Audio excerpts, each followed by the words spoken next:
ஆண்டவரும் இரட்சகருமாகிய இயேசு கிறிஸ்துவின் விலையேற பெற்ற நல்ல நாமத்தில் உங்கள் ஒவ்வொருவரையும் இந்த நிறைவு நாள் கூட்டத்தில் வாழ்த்துவது எனக்கு கிடைத்த ஒரு பெரிய பாக்கியம். பரிசுத்தவான்கள் மத்தியில், தேவனுடைய பிள்ளைகள் மத்தியில் நின்று ஊழியம் செய்வது எப்பொழுதுமே அது கிடைக்காத ஒரு பெரிய ஒரு பங்கு என்று நான் நினைக்கிறேன்.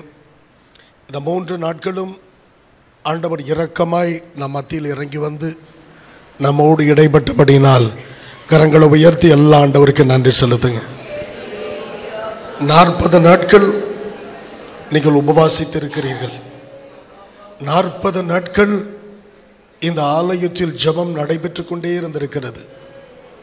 இந்த நிறைவு நாளில், பண்டிகையின் கடைசி நாளில் என்ன எதிர்பார்ப்போடு நீ வந்திருக்கிறாயோ, உன் மன விருப்பங்களை எல்லாம் நிறைவேற்றுகிறவர், உன்னுடைய பெருமூச்சின் சத்தங்களை கேட்கிறவர், உன் உடல் மொழிகளை கவனிக்கிறவர்.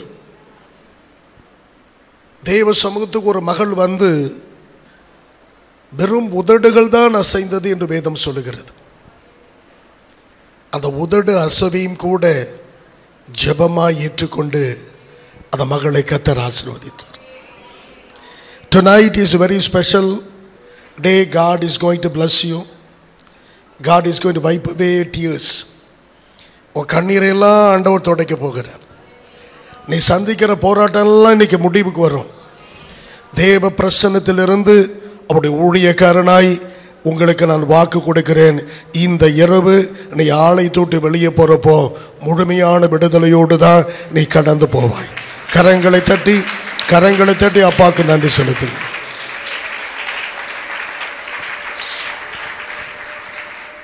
இந்த 3 நாட்களும் என்னை மிகுந்த அன்போடு என்னை அழைத்து இந்த ஊழிய வாய்ப்புகளை கொடுத்த அருமையான போதகரம்மா அவர்களுக்கு என் நெஞ்சார்ந்த நன்றிகளை நான் தெரிவித்துக் கொள்கிறேன். அருமையான என்னுடைய தம்பி பிரகாஷ் அவர்களுக்கும் நான் நன்றியை உரித்தாக்குகிறேன். கண்களை மூடி இந்த கடைசி நாளில் தேவன் நம் மத்தியில் வந்து பேசும்படி எல்லாரும் கண்களை மூடி ஜெபிக்கணும். ஜெபங்களை கேட்கிறவர். உன் தேவனுக்கு பெயர் என்ன தெரியுமா? ஜெபங்களை கேட்கிறவர். அவருக்கு பெயர் என்ன தெரியுமா? ஜெபங்களை தள்ளாதவர். உன் ஜெபங்களை எல்லாம் கேட்பார். உன் பெருமூச்சுகளின் சத்தங்களை கேட்பார். இயேசு வானத்தை அண்ணாந்து பார்த்து எப்பத்தா என்று சொன்னால் அங்கே ஒரு அற்புதம் நடந்துச்சு. இந்த சாயங்காலம் இங்க கூடியிருக்கிற எல்லாரையும் ஆசீர்வதிக்கணும்பா. வானத்தின் பலகனை திறந்து இது சபையை, ஆலயத்தின் நிரப்பும்படி ஜெபிக்கிறேன். ஒருவர் விடாம யாரெல்லாம் இங்க கூடியிருக்கிறார்களோ அத்தனை பேரையும் உடைய அன்பினாலே நிரப்பும், உடைய வார்த்தையினாலே நிரப்பும், உடைய விடுதலையினாலே நிரப்பும். நீ உடைய சித்தத்தின்படி இந்த சபையை நடத்தும். ஆண்டவரே, சுகபலனை எல்லாருக்கும் தாரும். இந்த ஆரம்ப ஜெபத்திலே விடுதலை உண்டாகட்டும். இந்த ஆரம்ப ஜெபத்திலே சோர்வுகள் மறையட்டும். நடக்காத காரியம் இப்போது நடக்கட்டும். மூடப்பட்ட எல்லா கதவுகள் திறக்கப்படட்டும். மூடப்பட்ட எல்லா ஆண்டவரே துறவுகளையும் ஆண்டவர் ஈசாக்கு நாட்களில் திறந்தீர். ஆபிரகாம் நாட்களில் தோண்டப்பட்ட எல்லா துறவுகளும் மூடப்பட்டிருந்த நிலைமையில் ஈசாக்கின் நாட்களில் அந்த துறவுகளை எல்லாம் நீ திறந்தீர். இந்த இரவு ஆண்டவனுக்கு சொல்றாரு, என் பிள்ளைகளுக்காய் மூடப்பட்ட துறவுகளை எல்லாம் இந்த இரவு நான் திறக்க போகிறேன். மூடப்பட்ட எல்லா வழிகளும் உனக்கு திறக்கப்பட போகிறது. உனக்கு மறைக்கப்பட்ட ஆசீர்வாதங்களை எல்லாம் ஆண்டவர் கொண்டு வர போகிறார். மறைந்திருக்கிற புதையல்களையும் பொக்கிஷங்களையும் தேவன் உனக்கு கொடுக்க போகிறார். கரங்களை தட்டி பெற்றுக்கொள்ளுங்க பாபு. கரங்களை தட்டி பெற்றுக்கொள். மறைக்கப்பட்ட எல்லாம் வெளியரங்கமாகும். மறைக்கப்பட்ட எல்லாம் வெளியரங்கமாகும். நீ விடுதலையை பெற போகிறாய். உன் கண்ணீருக்கு ஒரு முடிவு வருகிறது. உன் காத்திருப்புக்கு ஒரு முடிவு வருகிறது. நீ எதிர்பார்த்திருக்கிற காரியம் கைகூடி வரப்போகிறது. உன்னை தலை நிமிர்ந்து கர்த்தர் நடக்க போகிறார். இன்று முதல் கர்த்தர் வித்தியாசமா உன்னை கர்த்தர் நடத்துவேன் என்று வாக்கு பண்ணுகிறார். எல்லாரையும் நிரப்புகப்பா. இந்த ஆலயத்தில் ஒரு மகிமை இறங்குவதாக. சாலமன் ஜெபம் பண்ணி முடித்த பொழுது ஒரு மகிமை இறங்கி ஆலயத்தை நிரப்பினதல்லவா? அதே மகிமை இந்த ஆலயத்தை நிரப்புகிறபடினால் உமக்கு நன்றி. ஆண்டவரே, நான் வெறும் ஒரு மண்ணான மனிதன், என்னை மறைத்து நீர் பேசும். என்ன வார்த்தையை நாவல போட போகிறீரோ அந்த வார்த்தைகளை ஜனங்களுக்கு அறிவிக்க கிருபைச்சாரம் தாழ்த்தி ஒப்பு கொடுக்கிறேன். இயேசு கிறிஸ்துவின் நாமத்தில் ஜெபிக்கிறோம் நல்ல பிதாவே. இந்த இறுதி நாளிலும் உங்களுக்கு முன்பாய் ஆண்டவருடைய வார்த்தையை சுமந்து வந்து நிற்கிறேன். 40 நாட்கள் உபவாசித்த உங்களுக்கு நான் செய்தி கொள்ள போவதற்கு முன்பாய் தீர்க்க தரிசனமான ஒரு வார்த்தையை தேவன் உங்களுக்கு கொடுக்கிறார். God wanted to give you the prophetic word because you spent 40 days. 40 நாட்கள் தேவ சமூகத்தில் நீங்கள் செலவிட்டபடினால் ஆண்டவர் இரக்கமாய் ஒரு வார்த்தை கொடுக்கிறார். எசேக்கியேல் 34ஆம் அதிகாரம் 27 முதலாவது யாராவது வாசிக்கும்படி நான் விரும்புகிறேன். இது இன்னைக்கு செய்தியின் வசனம் அல்ல, பட் உங்களுக்கு தீர்க்க தரிசனமாய் கொடுக்கிறேன். எசேக்கியேல் 34:27 முதலாவது வாசிப்போம். வெளியின் விருட்சங்கள் தங்கள் கனியை தரும். பூமி தன் பலனை கொடுக்கும். அவர்கள் தங்கள் தேசத்தில் சுகமாயிருப்பார்கள். நான் அவர்கள் நுகத்தின் கயிறுகளை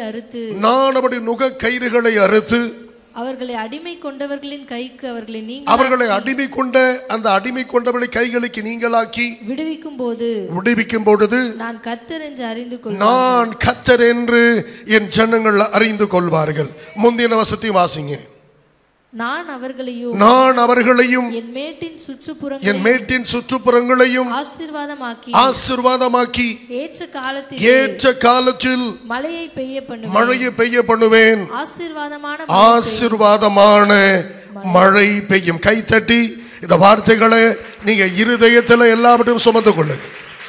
கைத்தட்டி இந்த வார்த்தையை பெற்றுக் கொள்ளுங்க. இந்த சபையில் இது நடப்பதாக, தேசத்தில் சுகமாய் தங்கி இருப்பீர்களாக, ஒரு ஆசீர்வாதமான மழை உங்க மேல் பெய்வதாக. இந்த 2 வசனங்களை தீர்க்க தரிசன வசனமாய் நீங்கள் எடுத்துக்கொண்டு ஒவ்வொரு நாளும் அதை கிளைம் பண்ணி ஜெபம் பண்ணுங்க. அதில் 6 காரியம் இருக்கிறது. ஒன்று என்ன, எப்படிப்பட்ட ஆசீர்வாதத்தை தேவன் கொடுக்க விரும்புகிறார்? எப்படிப்பட்ட ஆசீர்வாதத்தையே the blessing of God's presence. இந்த வசனத்தை கவனித்து பார்த்தீங்கன்னா தேவனுடைய பிரசன்னமே இந்த ஆலயத்தில் கூடியிருக்கிற ஒவ்வொரு பிள்ளைகளுக்கும் ஆசீர்வாதமாய் ஆண்டவர் கொடுக்க விரும்புகிறார். எங்கே தேவ பிரசன்னம் இருக்கிறதோ அங்கே ஆசீர்வாதத்துக்கு குறைவு இருக்காது.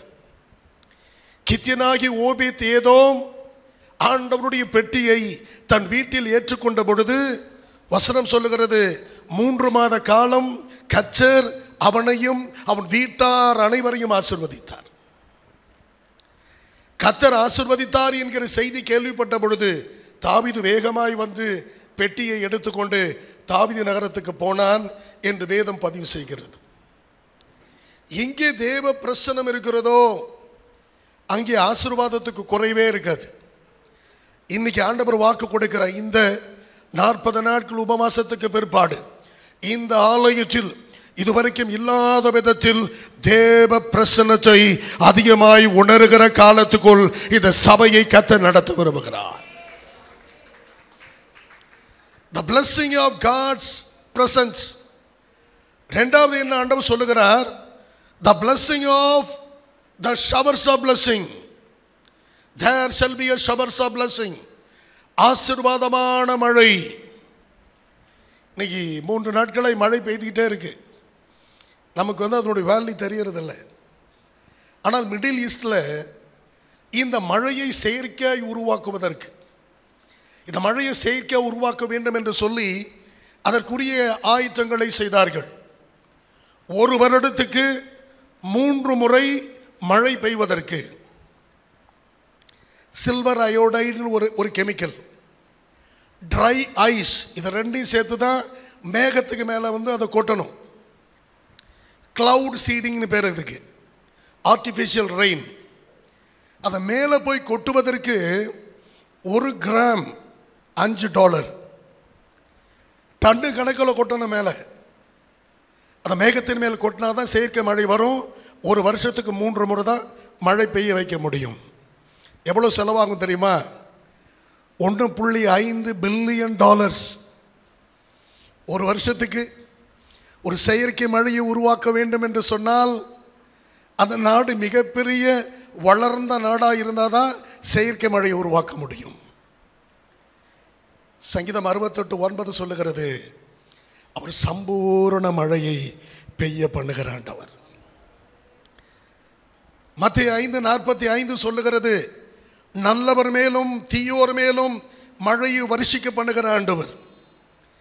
வெறும் பின்மாறிய மாத்திரமல்ல, முன்மாறியையும் கொடுத்து பின்மாறியும் கொடுத்து உங்களையும் ஆசீர்வதிக்கிற ஆண்டவர். ஒரு மழையை ஒரு ஆண்டுக்கு உருவாக்க வேண்டும் என்று சொன்னால் $1.5 பில்லியன் செலவிட்டால் தான் ஒரு வருஷத்துக்கு ஒரு நாட்டில் மழையை கொண்டு வர முடியும்.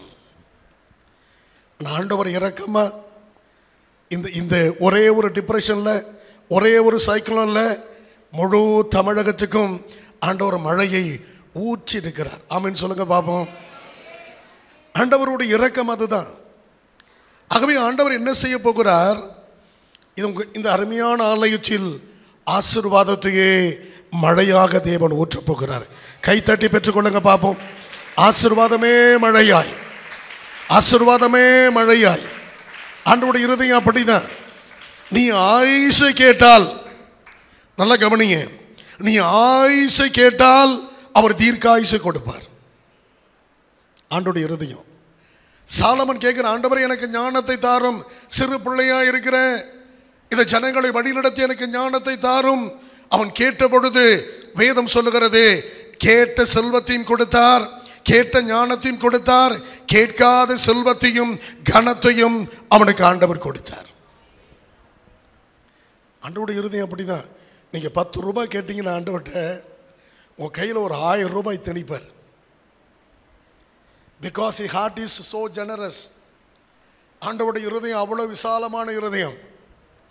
ஆகவே ஆண்டவர் எனக்கு சொல்றார், இதை தீர்க்க தரிசனமாய் என் பிள்ளைக்கு சொல்லு, blessing of showers of blessing, ஆசீர்வாதமான மழையை என் சபையில், இந்த சபையில் நான் ஊற்றுவேன் என்று கர்த்தர் சொல்லுகிறார். மூன்றாவது, இந்த 2 வசனங்களை கவனித்தால் ஆண்டவர் சொல்லுகிறார், the blessing of a prosperous land, நான் அவர்களையும் என் மேட்டின் சுற்றுப்புறங்களையும் ஆசீர்வாதமாக்கி.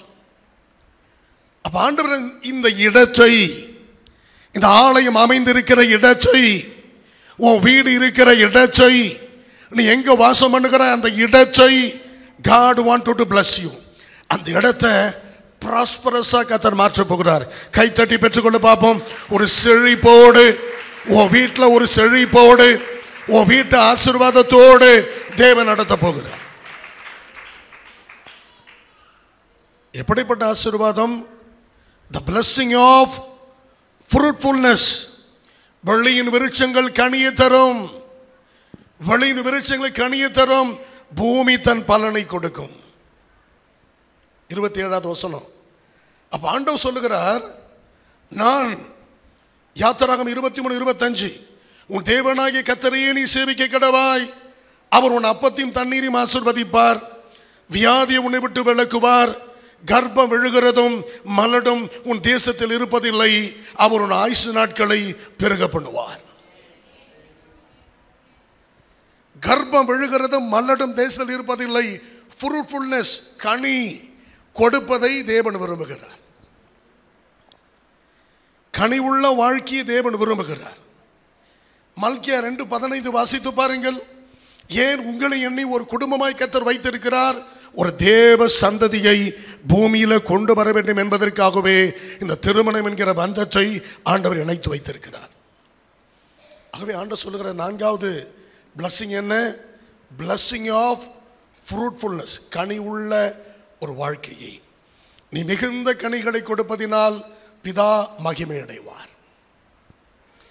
இந்த அருமையான ஆலயத்தில் உட்கார்ந்து இருக்கிற என் அன்பு சொந்தங்களே, கர்த்தர் உங்களை அதிகமாய் கனி கொடுக்கிற பிள்ளைகளாய் இந்த சபையை கர்த்தர் மாற்றப் போகிறார். உங்களை கர்த்தர் படி மாற்றுவார். ஆண்டவர் கொடுக்கிற 5வது ஆசீர்வாதம் என்ன? the blessing of safety. நீ தேசத்தில் சுகமாய் தங்கியிருப்பாய். நீ தேசத்தில் சுகமாய் இருப்பது தேவனுக்கு பிரியம். நீ இருக்கிற தேசத்தில் பட்டயம் உலாவுவதில்லை, அந்த தேசத்தில் மிருகங்கள் வருவதில்லை. நீ இளைப்பாறுதலோடு படுத்து இளைப்பாறுதலோடு நீ நீ இருப்பாய் என்று இயேசு சொல்லுகிறார். சங்கீதம் 4 தாவீது சொல்லுகிறார், நான் சமாதானத்தோடு படுத்துக்கொண்டு நித்திரை செய்வேன், நீ ஒருவரே என்னை சுகமாய் தங்க பண்ணுகிறேன். தானியமும் திராட்சரசமும் பெருகியிருக்கிற காலத்தில் உண்டாகிற சந்தோஷத்தை பார்க்கிலும் அதிகமான சந்தோஷம் எனக்கு நீ கொடுத்தீர் என்று சொல்லி அவன் ஆண்டவருடைய அந்த அளவற்ற ஆசீர்வாதத்தினுடைய உச்சத்தை அவனுக்கு காண்பிக்கிறதை பார்க்கிறோம். அப்போ நண்பது என்னுடைய பிள்ளையே, இந்த 2 வசனங்கள் இருக்கிற 5 ஆசீர்வாதங்களை இதெல்லாம் மனதில் வைத்துக் கொள்ளுங்க. உங்கள் ஜெபத்தில் நீங்கள் இது உரிமை பாராட்டி பெற்றுக்கொள்ள வேண்டும் என்று ஆண்டவர் விரும்புகிறார். கடைசியாய் the blessing of freedom. இந்த 2 வசனத்தை கவனிக்கிறப்போ எதை குறித்து கவலை இல்லாமல் விடுதலையோடு மகிழ்ச்சியோடு நீ வாழ வேண்டும் என்பதுதான் ஆண்டவருடைய விருப்பம். இந்த சபையில் உட்கார்ந்திருக்க இங்கே கவனிங்கம்மா, யாரும் என்னை கவனிங்க. இந்த சபையில் உட்கார்ந்திருக்கிற ஒருவர் கூட விடுதலை இல்லாமல் இருப்பது தேவனுக்கு பிரியமல்ல. எல்லாரும் விடுதலையோடு, ஃப்ரீடமா, ஆவில ஒரு விடுதலையோடு, ஆவில விடுதலையோடு. இஸ்ரவேல் ஜனங்கள் எகிப்தில் அடிமைகளாய் இருந்த பொழுது ஆண்டவர் அந்த அடிமை தேசத்தில் அவளை ஆராதிக்க தேவன் அனுமதிக்கவில்லை. என் ஜனங்களை விடுதலாக்கி வெளியே கொண்டு வா, என்னை ஆராதனை செய்யும்படி அந்த அடிமை தேசத்தை விட்டு என் ஜனங்கள் வெளியே வரட்டும் என்று சொல்லி மோசே என்கிற தீர்க்கனை கர்த்தர் அனுப்பினார். ஒரு ஒரு ஒரு அடிமைத்தனத்தோடு தேவனை ஆராதிப்பது எப்போதுமே தேவனுக்கு பிரியமல்ல. 40 நாட்கள் உபவாசித்த உங்களுக்கு ஆண்டவர் இரக்கமாய் கொடுக்கிறார், 6 ஆசீர்வாதம் கொடுக்கிறார். the blessing of freedom. விடுதலையோடு மகிழ்ச்சியோடு சந்தோஷமா நீங்க தேவனை தேட வேண்டும் என்று கர்த்தர் சொல்லுகிறார். அன்பு தேவனுடைய பிள்ளையே, இந்த வேதம் உன் கையில் இருக்கிற வேத புத்தகத்தில் என்ன இருக்கிறது? வேதத்தில் தேவனுடைய எண்ணம், தேவனுடைய எண்ணம், மனுஷனுடைய நிலைமை, ரட்சிப்பின் வழி, பாவிகளின் பயங்கர தீர்ப்பு, விசுவாசிகளின் ஆனந்த பாக்கியமான வாழ்வு. அதன் உபதேசங்கள் பரிசுத்தமானது, அதனுடைய பிரமாணங்கள் உறுதியானது, அதனுடைய சரித்திரங்கள் உண்மையானது, அதன் தீர்மானங்கள் மாறாதவைகள். அன்றைய வார்த்தை பரிசுத்தமானது, உறுதியானது, அது உண்மையானது, அது ஒரு நாளும் மாறாதது. அன்றைய வார்த்தை ஒரு நாளும் மாறாது. நீங்கள் அந்த வார்த்தையை சரியாய் கையாள நீங்கள் பழகிட்டீங்கன்னா, if you handle the word of God properly, you will get all the blessing from the Lord. வார்த்தையை, அது இருபுறம் கருக்குள்ள பட்டயம், அந்த வார்த்தையை சரியாய் கையாள பழகி கொண்டோம் என்று சொன்னால் எல்லா ஆசீர்வாதங்களையும் பரத்திலிருந்து நம்மால் பெற்றுக்கொள்ள முடியும். ஆகவே இந்த 2 வார்த்தைகளை உங்களுக்கு தீர்க்க தரிசனமாய் கொடுக்கிறேன். கிளைம் த ப்ராமிசஸ், கிளைம் பண்ணிக்கங்க. ஆசீர்வாதமான மழையை உங்கள் குடும்பங்களில் கர்த்தர் கொடுப்பார். எப்பொழுதுமே கர்த்தருடைய பிள்ளைகள் பெருசாக தேவனிடத்தில் எதிர்பார்க்கணும். எத்தனை குடத்தை அந்த மகள் கொண்டு வந்து வைத்தார்களோ அத்தனை குடத்தையும் என் ஆண்டவர் நிரப்பினார். இன்னும் 10 குடத்தை அந்த மகள் வச்சிருந்தாலும் ஆண்டவர் நிரப்பியிருப்பார். நீ எந்த அளவுக்கு தேவனுக்கு இடம் கொடுக்கிறாய் அந்த அளவுக்கு கர்த்தர் உன்னை நிரப்புவார். உன் இருதயத்தை எந்த அளவுக்கு ஆண்டவருக்கு விட்டு கொடுக்கிறாயோ அந்த அளவுக்கு கர்த்தர் உன்னை நிரப்புவார். ஒரு நாளும் சோர்ந்து போகாதீங்க. கர்த்தர் நிச்சயமாக இந்த நாளில் உங்களுக்கு நன்மை கொடுப்பார். ஆகவே இந்த தீர்க்க தரிசன வார்த்தையை ஒரு புதிய மாதத்தின் துவக்கமாக இருக்கிறபடினால் I wanted to give you as a prophetic word for this December. இந்த மாதத்துக்கு ஒரு வாக்குத்தத்தமாய் அதை வைத்து நீங்கள் ஜெபியுங்கள். கர்த்தர் உங்களை ஆசீர்வதிப்பார். இந்த நாளிலும் ஆண்டவர் எனக்கு சொன்ன ஒரு சத்தியத்தை உங்களோடு வைத்து நான் கடந்து போக வாஞ்சிக்கிறேன். முதல் 2 நாட்களும் ஆண்டவராகி இயேசு இந்த பூமியில் இருந்த பொழுது என்ன உபதேசித்தார்? முதல் நாளில் நான் உங்களோடு பேசினேன். 5 காரியங்கள் பேசப்பட்டது. ஆண்டவர் எதை குறித்து அவர் பூமியில் இருந்த பொழுது உபதேசித்தார், எதை பேசினார் என்பதை குறித்து முதல் நாளில் பேசினேன். நேற்று ஆண்டவருடைய ஊழியம், 3 விதமான ஊழியம், எப்படிப்பட்ட ஊழியத்தை இயேசு பூமியில் செய்தார் என்பதை உங்களோடு நேற்று நான் பகிர்ந்து கொண்டேன்.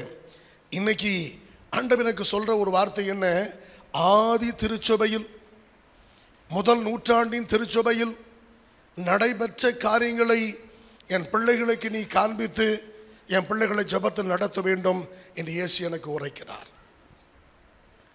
ஆதி திருச்சபையில் என்னங்க நடைபெற்றது? அப்போஸ்தலர் 8ஆம் அதிகாரம் 8வது வசனம் சொல்லுகிறது, அந்த பட்டணத்தில் மிகுந்த சந்தோஷம் வந்தது. அந்த பட்டணத்தில் மிகுந்த சந்தோஷம். எந்த இடத்தில் இயேசுவின் வார்த்தை விதைக்கப்படுகிறதோ, எங்கே ஆண்டவர் வார்த்தையை கொடுக்கிறாரோ, எங்கே ஊழியன் போய் ஊழியம் செய்கிறானோ, எங்கே ஆவியான பலமாய் இசைபாடுகிறாரோ, அந்த இடத்தில் ஆண்டவர் ஒரு பெரிய மகிழ்ச்சியை கொண்டு வருகிறார் என்று முதல் நூற்றாண்டு திருச்சபை நமக்கு உணர்த்துகிறது. அந்த பட்டணத்தில் மிகுந்த சந்தோஷம் உண்டாயிற்று. இந்த நிறைவு நாளில் இந்த ஆலயத்தில் ஆண்டவர் அதே காரியத்தை செய்ய போகிறார். ஒரு பெரிய மகிழ்ச்சி நம்முடைய சபையில் ஊற்றப்பட போகிறது. ஒரு பெரிய மகிழ்ச்சி நம்முடைய வீடுகளில் ஊற்றப்பட போகிறது. நீங்களாம் துக்கத்தோடு தேவனை தேடுவதல்ல. டிசம்பர் மாதம் இது month of celebration, is a month of Joy.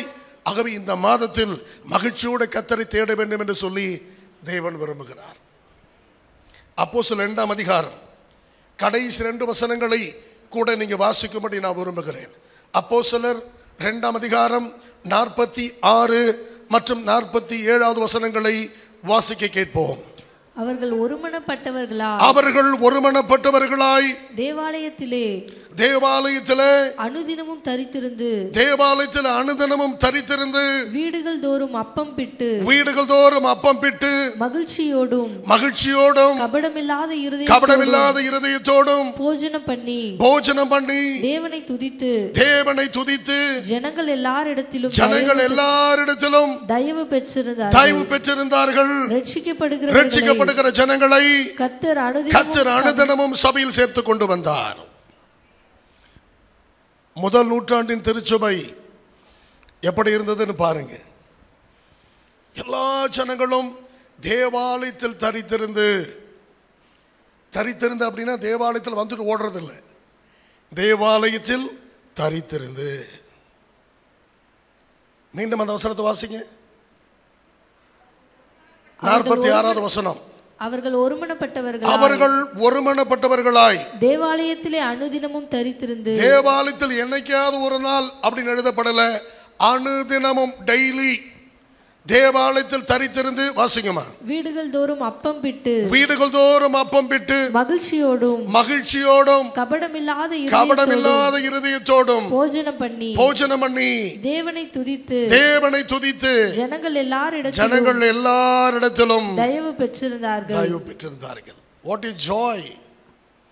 என்ன அருமையான ஒரு அந்த ஆலயம் எப்படி இருந்திருக்குன்னு யோசித்து பாருங்க. முதல் நூற்றாண்டின் திருச்சபை எப்படி இருந்திருக்குன்னு யோசித்து பாருங்க. இன்னைக்கு நம்முடைய ஆலயம் அப்படி இருக்கிறதா? இன்னைக்கு கிறிஸ்துவ ஆலயங்கள் அப்படி இருக்கிறதா? இன்னைக்கு ஆலயங்களில் அப்படிப்பட்ட காரியம் நடக்கிறதா? ஜனங்கள் கபடமில்லாத இருதயத்தோடு இருக்கிறார்களா? கேள்விகளை எழுப்பி பாருங்கள். நாம் எவ்வளவு பின்தங்கி இருக்கிறோம் என்பதை நம்மளால் உணர்ந்து கொள்ள முடியும். ஆல்பர்ட் ஐன்ஸ்டீன் என்கிற மிகப்பெரிய ஒரு சயின்டிஸ்ட் இருந்தார். உங்களுக்கெல்லாம் தெரிஞ்சிருக்கும் ஆல்பர்ட் ஐன்ஸ்டீன். அவர் 1950வது அந்த வருட வாக்கிலே ஒரு அருமையான கல்லூரியில் அது ஒரு பல்கலைக்கழகம், அதில் ஒரு அருமையான ஒரு பேச்சை அவர் பேசினார். It's a great speech. பேசி முடித்தபடி அங்கே எல்லாம் கூடியிருந்தது எல்லாம் ஆராய்ச்சி மாணவர்கள்.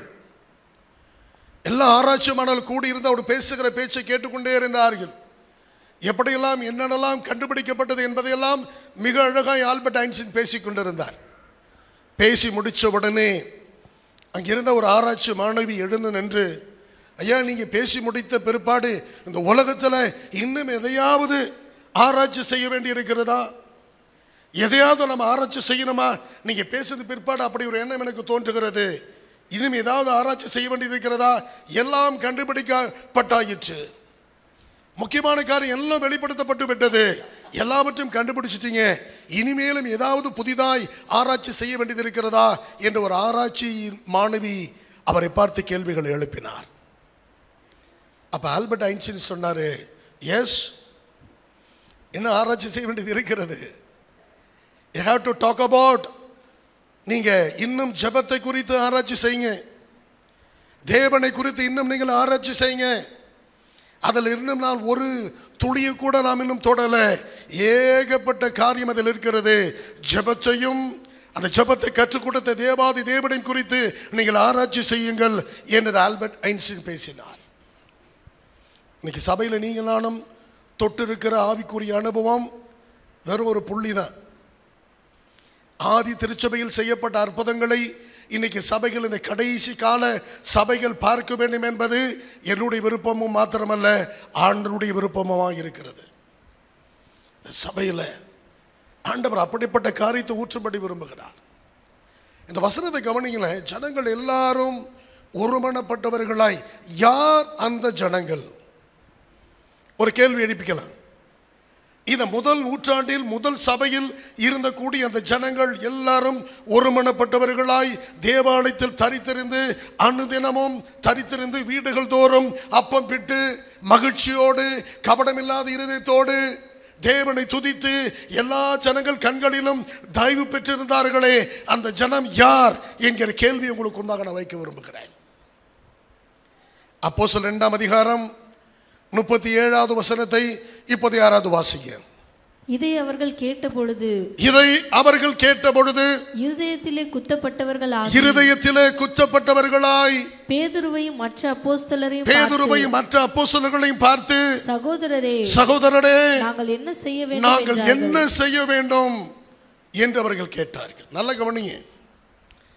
முதல் பிரசங்கம் பெந்தெகோஸ்தே நாளில் ஆவியானவர் முதல் முறையாக அங்கே கூடியிருந்த 120 பேர் மேல் அவர் பொழியப்பட்டதுக்கு பிற்பாடு, ஆவியானுடைய பலத்த கிரியை நடைபெற்ற பிற்பாடு பேதுரு எழுந்து முதல் பிரசங்கம் பண்றான். அவனோடு கூட 11 பேரும் எழுந்து நின்றார்கள். ஒரு மனதோடு, ஒரே சிந்தையோடு, ஒரே நோக்கத்தோடு அங்கே பேசப்படுகிற செய்தி, வார்த்தை போய்கொண்டே இருக்கிறது. இப்போ 37வது வசனம் சொல்லுகிறது, அந்த வார்த்தைகளை கேட்ட உடனே இருதயத்தில் குத்துண்டவர்களாய். I love that word. தேவனுடைய வார்த்தை எப்படிப்பட்ட வார்த்தை? இருதயத்தில் குத்துண்டுகிற, நம் இருதயங்களை துளைக்கக்கூடிய வார்த்தைகளாய். வசனத்தை கேட்ட உடனே பேதுரு பார்த்து சொல்றாங்க, ஐயா நாங்க என்ன செய்யணும்? இந்த வார்த்தைகள் இருதயங்களில் குத்தி எங்கள் இருதயங்களை காயப்படுத்தி இருக்கிறது. They were cut their heart. ஆங்கிலத்தில் அப்படி இருக்கு. தன் இருதயத்தில் குற்றப்பட்டவர்களாய் நாங்கள் என்ன செய்யணும் அப்படின்னு அந்த ஜனங்கள் பேதுருவை பார்த்து கேட்கிறாங்க. இப்ப பேதுரு சொல்றாரு, நீ மனம் திரும்பி ஞானஸ்தானம் பெற்றுக்கொள் என்று அங்கே பேதுரு சொல்லுகிறதை பார்க்கிறோம். 40வது வசனத்தை வாசிங்க. 40வது வசனத்தை, இன்னும் அநேக வார்த்தைகளாலும் சாட்சி கூறி மாறுபாடுள்ள இந்த சந்ததியை விட்டு விலகி உங்களை ரட்சித்துக் கொள்ளுங்கள் என்றும் புத்தி சொன்னான். அவருடைய வார்த்தைகளை சந்தோஷமாய் ஏற்றுக்கொண்டு அவர்களுடைய வார்த்தைகளை சந்தோஷமாய் ஏற்றுக்கொண்டு ஞானஸ்நானம் பெற்றார்கள். வார்த்தைகளை சந்தோஷமாய் ஏற்றுக்கொண்டு ஞானஸ்தானம் பெற்றார்கள். அவர்களை சபையில் அவர்கள் சேர்த்துக் கொண்டார்கள். எப்படிப்பட்ட ஜனம்?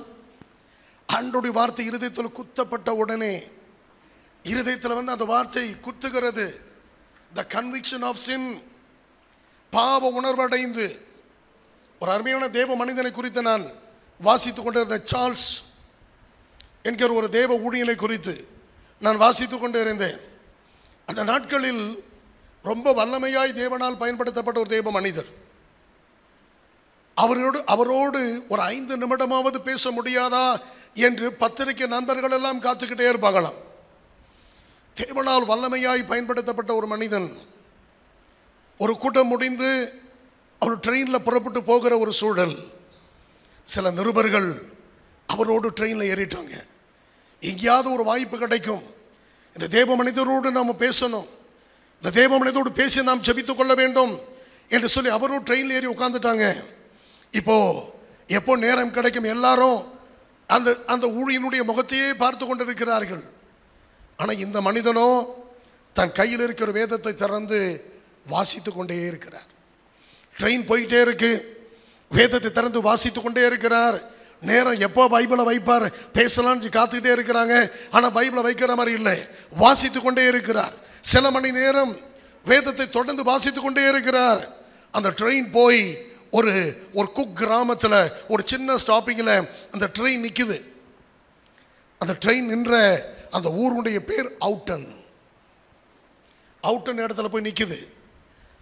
அந்த ட்ரெயின் நின்ன உடனே ட்ரெயின் நின்றதை உணர்ந்தது தேவ மனிதர் தன் வேதாகமத்தை மூடி அந்த ஜன்னல் வழியாய் அந்த ஊரை பார்த்தார். அவருடைய பயோகிராஃபியில் எழுதுறாங்க, பிளாட்ஃபார்மில் நின்றவர்கள், வயலில் நின்றவர்கள், அங்கே நடந்து போய்கொண்டிருந்தவர்கள் எல்லா ஜனங்களும் பாவ உணர்வு அடைந்து இருதயத்தில் குற்றப்பட்டவர்களாய் எல்லா ஜனங்களும் பாவ உணர்வு அடைந்து அந்த பிளாட்ஃபார்மில் எல்லாரும் முழங்கால் படிட்டு ஆண்டவரை நோக்கி கதறுகிற காட்சியை அந்த பத்திரிகை நண்பர்கள் பதிவு செய்திருக்கிறார்கள். ஒரே ஒரு பார்வை அந்த முழு அவுட்டனையும் தேவன் பக்கமாய் திருப்பக்கூடிய ஒரு வல்லமை உள்ள ஒரு வார்த்தையை அந்த மகன் மூலம் தேவன் வெளிப்படுத்தினார். ஒரே ஒரு பார்வை. அந்த பட்டணத்தில் இருந்த ஜனங்கள் எல்லாம் தேவன் பக்கம் ஓடி வந்தார்களா? நான் அப்படிதான் யோசிக்கிறேன். பவுல் பேதுரு பிரசங்கம் பண்ணி கொண்டிருக்கிறான், வார்த்தை நேராய் வருகிறது. இப்ப இவங்க சொல்றாங்க இருதயத்தில் குத்துண்டவர்களாய் இப்ப நான் என்ன செய்யணும்? பேதுரு சொல்றான், நீ மனம் திரும்பணும், முதல்ல மனம் திரும்பி ஞானஸ்தானம் பெறணும். அவன் சொன்ன வார்த்தையை 41வது வசனம், அந்த வசனம் சொல்லுகிறது, சந்தோஷமாய் அந்த வார்த்தையை ஏற்றுக்கொண்டு ஞானஸ்தானம் பெற்று சபையில் இணைக்கப்பட்டார்கள். அந்த ஜனம்தான் நான் வாசித்த 46 மற்றும் 47 வசனங்களில் அவர்கள் மகிழ்ச்சியோடு தேவாலயத்தில் கூடி தினம்தோறும் வீடுகள் தோறும் அப்பம் விட்டு மகிழ்ச்சியோடு கபடமில்லாத இருதயத்தோடு. எந்த ஜனம் பாவ உணர்வடைந்து பாவத்தினால் குத்தப்பட்டார்களோ அந்த ஜனத்தை குறித்து வேதம் சொல்லுகிறது, கபடமில்லாத இருதயத்தோடு. ஆண்டவர் ஆபிரகாமை ஆசீர்வதிக்கிற பொழுது ஆபிரகாமிட்ட ஒரே ஒரு காரியத்தை ஆண்டவர் எதிர்பார்த்தார். 99 வயதில் ஆபிரகாமை தன்னை தரிசனமாக்கி அவனுக்கு தன்னை காண்பித்து அவனோட ஆண்டவர் பேசுகிற பொழுது ஒரே ஒரு காரியம் பேசுகிறார், நான் உன்னை ஆசீர்வதிக்க போகிறேன், உன் காத்திருப்பின் காலம் முடிவடைய போகிறது, உன்னை ஆசீர்வதிக்க போகிறேன், நீ உன்னை ஒண்ணுதான் செய்யணும், என்ன? நீ எனக்கு முன்பாய் நடந்து கொண்டு உத்தமனாயிரு. Walk before me and be blameless. நீ எனக்கு முன்பாய் நடந்து உத்தம, பிளேம்லெஸ், குற்றம் இல்லாதவனாய். அப்போஸ்தலனாகிய பரிசுத்த பவுல் சொல்லுகிறார், நான் மனுஷருக்கு முன்பாகவும் தேவனுக்கு முன்பாகவும் குற்றமில்லாத மனசாட்சி உடையவனாய் இருக்க நான் பிரயாசப்படுகிறேன். ஆண்டு விரும்புகிற காரியம் என்ன? கபடமில்லாத இருதயம். நீ எனக்கு முன்பாய் நடந்து உத்தம இருதயத்தோடு, walk before me and be blameless, குற்றம் கண்டுபிடிக்காத முடியாதவனாய் நீ எனக்கு முன்பாய் நடந்து கொண்டேரு, நான் உன்னை ஆசீர்வதிப்பேன் என்று பேசினார். எந்த ஜனங்கள் பாவ உணர்வடைந்தார்களோ, எந்த ஜனங்கள் பாவம் அவருக்குள்ள இருந்த பொழுது வார்த்தை வந்த உடனே குத்தப்பட்டார்களோ, கன்வின்ஸுக்குள்ள வந்தார்களோ, அந்த ஜனங்கள் வார்த்தையை மகிழ்ச்சியோடு ஏற்றுக்கொண்டதுக்கு பிற்பாடு, தேவனுடைய பிள்ளையாய் மாறினதுக்கு பிற்பாடு, சபையில் இணைக்கப்பட்டதுக்கு பிற்பாடு அப்படி செயல்பாடு எப்படி மாறினது? தினம்தோறும் தேவாலயத்தில் தரித்திருந்து வீடுகள் தோறும் அப்பம் விட்டு மகிழ்ச்சியோடு கபடமில்லாத இருதயத்தோடு அவர்கள் தேவனை துதித்து எல்லா ஜனங்களிடத்திலும் அவர்கள் தயவு பெற்றிருந்தார்கள் என்று வேதம் சொல்லுகிறது. அன்பு என்னுடைய பிள்ளையே, ஆண்டவருடைய வார்த்தை லூக்கா 3ஆம் அதிகாரம் 2வது வசனத்தின் பிற்பகுதி வாசித்து பாருங்கள். கர்த்தருடைய வார்த்தை வனாந்தரத்தில் யோவான் ஸ்தானகனுக்கு உண்டாகிறது. The word of God came to John the son of Zachariah in the wilderness. வனாந்தரத்தில் அவன் இருந்த பொழுது வார்த்தை அவனுக்கு உண்டாகிறது. இப்போது ஜனங்களை பார்த்து யோவான் ஸ்தானகன் பேசுகிறான். என்ன பேசுகிறான்? நீங்கள் மனம் திரும்புதல் ஏற்ற கனி கொடுங்கள். மனம் திரும்புதலுக்கு ஏற்ற கனி கொடுங்கள். கோடாரியானது இப்பொழுதே வேறருகே வைக்கப்பட்டிருக்கிறது. கனி கொடாத மரமெல்லாம் வெட்டுண்டு அக்னியில போடப்படும். இந்த வார்த்தையை யோவான் ஸ்நானகன் பேசின உடனே 10வது வசனத்தை வாசிங்கம்மா. 10வது வசனம் லூக்கா 3:10. அப்பொழுது ஜனங்கள் அவனை நோக்கி, அப்பொழுது ஜனங்கள் அவரை நோக்கி, அப்படியானால் நாங்கள் என்ன செய்ய வேண்டும், நாங்கள் என்ன செய்ய வேண்டும்? அங்கே கூடியிருந்த ஜனங்கள் எல்லாரும் யோவான் ஸ்நானகனை பார்த்து நாங்கள் என்ன செய்ய வேண்டும்? இப்ப யோவான் சொல்லுகிற பதில் என்ன? அடுத்த வசனம் வாசிங்க. அவர்களுக்கு அவன் பிரதியுத்தரமாக, ஒரு பிரதியுத்தரமாக, 2 அங்கிகளை உடையவன் இல்லாதவனுக்கு கொடுக்க கடவன், ஆகாரத்தையும் அப்படி கொடுக்க கடவன். ஜனங்கள் எல்லாம் வந்து நாங்கள் என்ன செய்யணும் அப்படின்னு யோவான் ஸ்நானத்தில் கேட்ட பொழுது இருதயத்தில் குத்துண்டவர்களாய் அந்த வார்த்தை வனாந்தரத்தில் இருந்த யோவான் ஸ்நானகனுக்கு அந்த வார்த்தை உண்டான பொழுது, அந்த ரேமா உண்டானது பொழுது, அந்த வார்த்தை பேசப்பட்ட உடனே மனம் திரும்புதலுக்கு கனி கொடுங்கள். அந்த வார்த்தை பேசப்பட்ட உடனே ஜனங்கள் இறுதி குத்துண்டவர்களாய் இப்ப நாங்கள் என்ன செய்யணும்? அவர் சொல்றார், உனக்கு 2 ஆடை இருந்துச்சுன்னா 1 கொடுத்துரு, ஆகாரத்தை அப்படி கொடு. இப்ப 12வது வசனம் சொல்லுகிறது வாசிங்க. 12வது வசனம். ஆயக்காரரும் ஞானஸ்நானம் பெற வந்து அவரை நோக்கி போதகரே நாங்கள் என்ன செய்யணும்? வெறும் ஜனங்கள் மாத்திரமல்ல, ஆயக்காரர்கள், கவர்மெண்ட் அபிஷியல்ஸ், எல்லாம் டாக்ஸ் கலெக்டர்ஸ், ஆயக்காரர் எல்லாம் வந்து கேட்கிறாங்க, ஐயா இப்ப நாங்க என்ன செய்யணும்? அந்த வார்த்தை ஜனங்களை மாத்திரம் தொடல, அதிகாரத்தில் இருந்த ஜனங்களுக்கும், அதிகாரத்தில் ஜனங்கள் இருதயங்களையும் அந்த வார்த்தை தொட்ட உடனே இப்ப நாங்க என்ன செய்யணும்? என்ன பதில் சொல்றாரு? அடுத்த வசனம். அதற்கு அவன் உங்களுக்கு கட்டளையிட்டிருக்கிறதற்கு அதிகமாய், உங்களுக்கு என்ன கட்டளையிட்டிருக்கிறதோ அதற்கு அதிகமாய் ஒன்றும் வாங்காதிருங்கள். யோவான் ஸ்நானகன் பேசுறார். வெறும் ஜனங்கள் இருதயங்களை மாத்திரம் அந்த வார்த்தை தொடலைங்க. அரசாங்கத்திலிருந்து வந்த ஜனங்களையும், அரசாங்கத்தில் வந்த அதிகாரிகள் இருதயங்களையும் அந்த வார்த்தை தொடுகிறது. இப்ப நாங்க என்ன செய்யணும்? கேட்ட உடனே யோவான் ஸ்நானகன் சொல்லுகிறார், உங்களுக்கு என்ன கட்டளையிட்டதோ அதை விட ஒன்றும் வாங்காதீங்க என்று சொல்லுகிறதை இந்த இடத்துல பார்க்கிறோம். 14வது வசனத்தை வாசிங்க. போர் சேவகரும் அவனை நோக்கி, போர் சேவகரும் அங்கே கூடியிருந்த ஜனங்கள் மாத்திரமல்ல, ஆயக்காரர் மாத்திரமல்ல, இப்ப போர் சேவகர் எல்லா போர் சேவகர்களும் யோவான் ஸ்நானனுக்கு முன்பாக வந்து இப்ப நாங்க என்னையா செய்யணும் அப்படின்னு கேட்கிறாங்க. அதுக்கு என்ன பதில் சொல்லுகிறார்? அதற்கு அவன் நீங்கள் ஒருவருக்கும் இடுக்கண் செய்யாமல் பொய்யாய் குற்றம் சாட்டப்படாமல் உங்கள் சம்பளமே போதும் என்று இருங்கள் என்று சொல்லுகிறதை அங்கே பார்க்கிறோம்.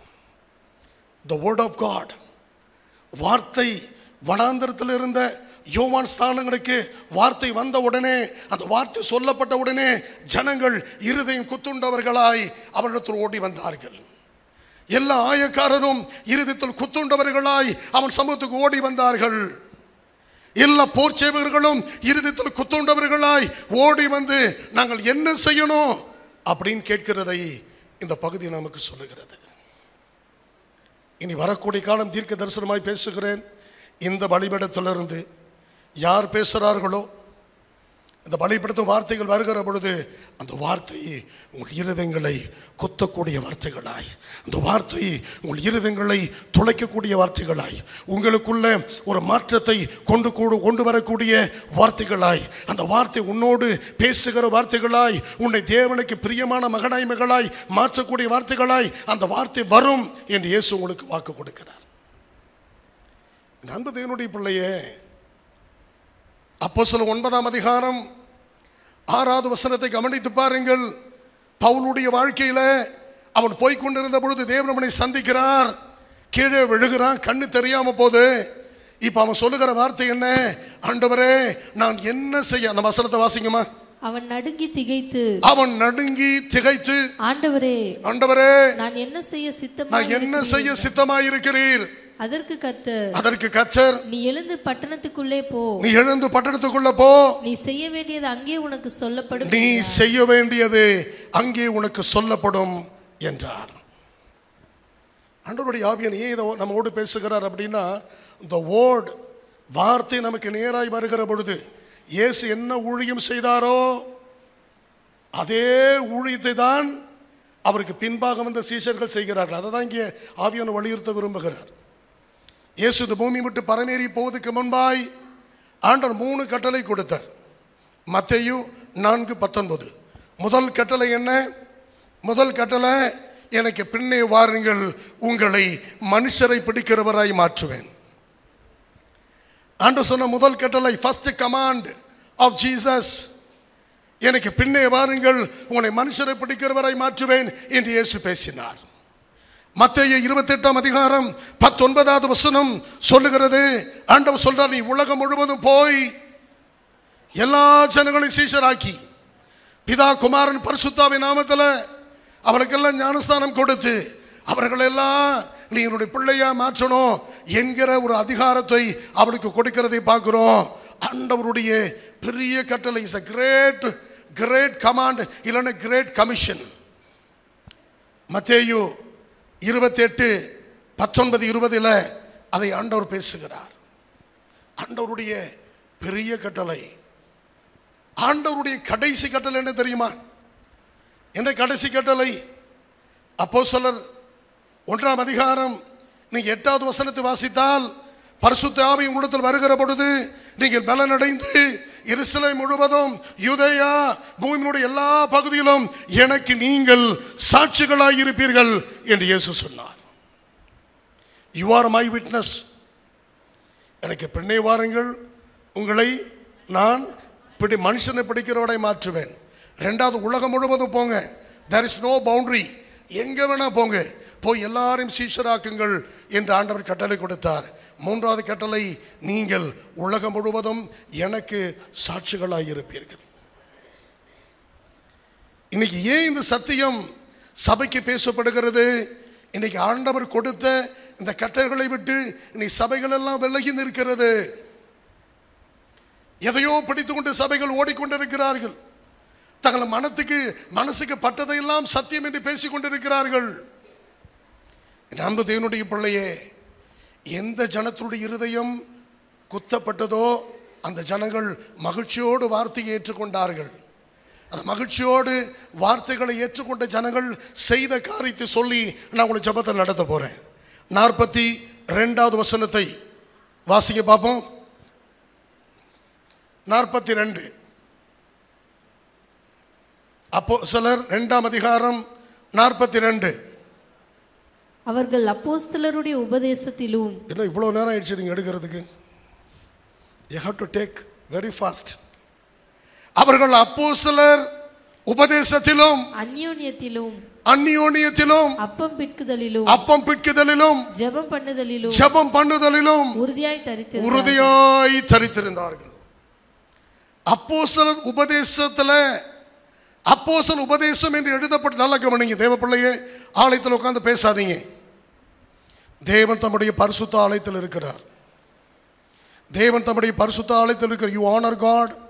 1 சாமுவேல் 2:30, என்னை கனம் பண்ணுகிறவர்களை நான் கனம் பண்ணுவேன், என்னை அசட்டை பண்ணுகிறவர்கள் கனமீனம் அடைவார்கள் என்று இயேசு உனக்கு வாக்கு கொடுக்கிறார்.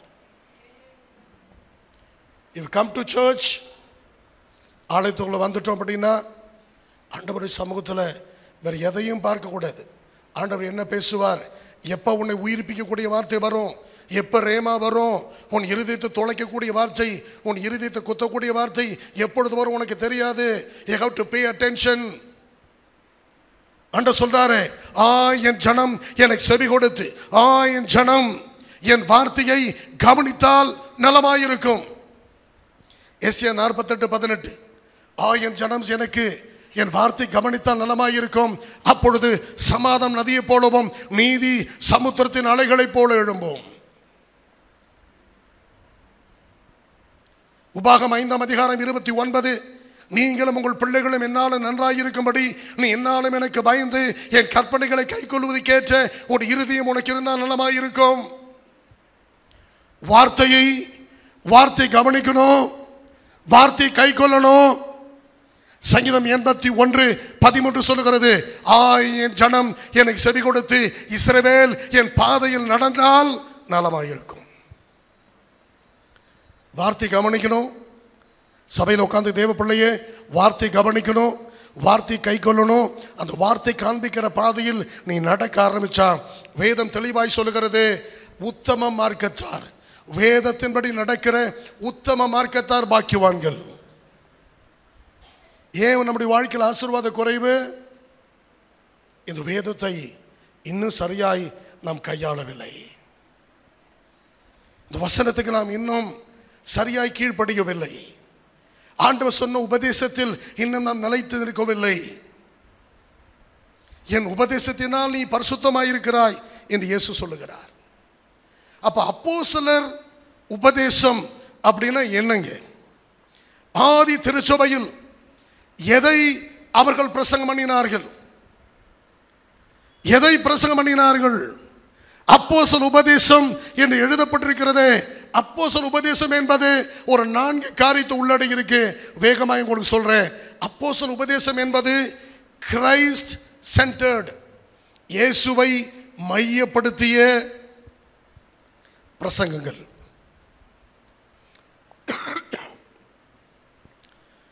அந்த நாட்களில் இருந்த எல்லாவற்றிலும் அப்படி விசுவாசத்தின் மையம் யாருன்னு பார்த்தீங்கன்னா இயேசுதான்.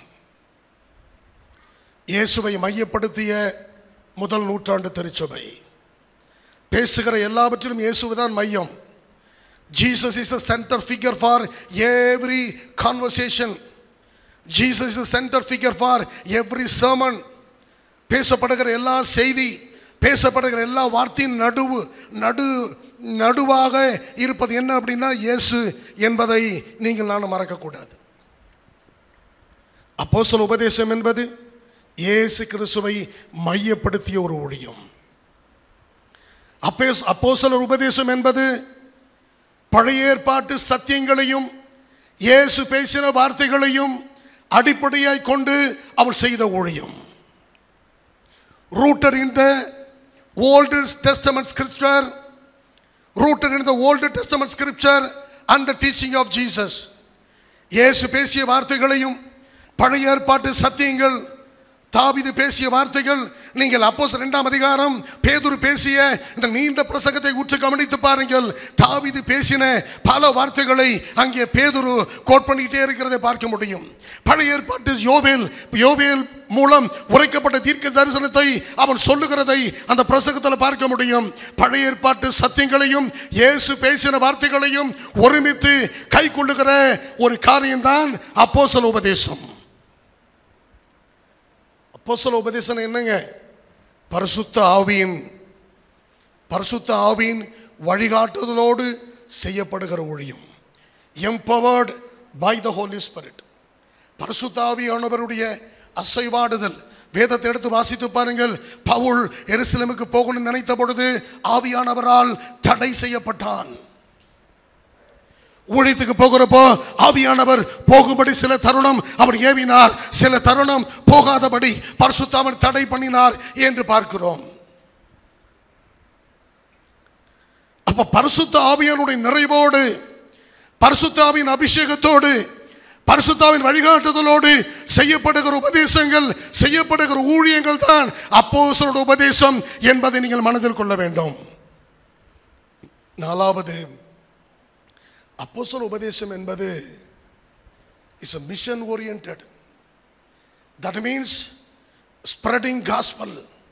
சுவிசேஷம் அறிவிப்பது தலையாய கடமையாய் இருந்தது.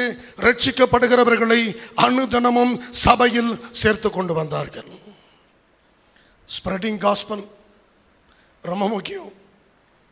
So mission oriented. அப்போஸ்தலர் உபதேசம் என்பது ஆண்டவர் சொன்ன அந்த 3 கட்டளைகளை மறக்காம பிதா குமாரன் பரிசுத்தாவின் நாமத்தில் ஞானஸ்தானம் கொடுத்து எல்லாரையும் கர்த்தருடைய சீஷர்களாய் மாற்றுகிற அந்த பணியை ஆதி திருச்சபை ஒரு நாள் மறக்கல. அதை தினந்தோறும் செய்து கொண்டே இருந்தார்கள். வசனம் தெளிவாய் சொல்லுகிறது, அப்போஸ்தலர் உபதேசத்திலும் அப்போஸ்தலர் உபதேசத்தில் எதை இன்னும் அழுத்தமாய் சொன்னார்கள்? இயேசுவினுடைய பாடு, இயேசுனுடைய வாழ்க்கை, இயேசுனுடைய பாடு, இயேசுனுடைய மரணம், அவர் மரித்து உயிரோடு எழுப்பி இன்னைக்கு ராஜாதி ராஜாவாய் வீற்றிருக்கிறாரே, அதை குறித்து தான் அதிகமாய் பேசினார்கள். ரட்சிப்பை குறித்து, பாவ மன்னிப்பு, மனம் திரும்புதல், இதை குறித்து அதிகமாய் பேசப்பட்டது. சபை குறித்து வருகிற பொழுது ஒருமனப்பாட்டு, அவர்களெல்லாம் ஒருமனப்பட்டவர்களாய், திரும்ப திரும்ப அந்த அதிகாரத்தில் வாசிக்கிறோம், ஒருமனப்பட்டவர்களாய் ஒருமனப்பட்டவர்களாய்.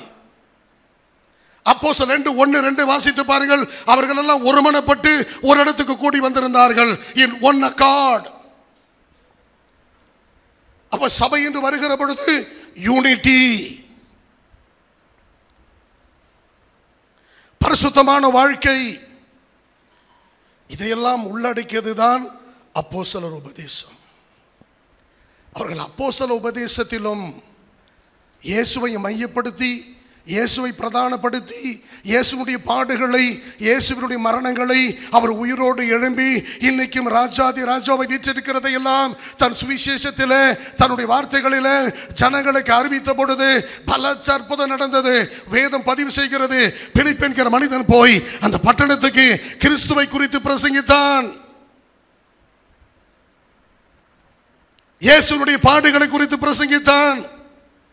இயேசு செய்த அற்புதங்களை குறித்து பிரசங்கித்தான். இயேசு என்னென்ன தியாகம் செய்தார் என்பதை பிரசங்கித்தான்.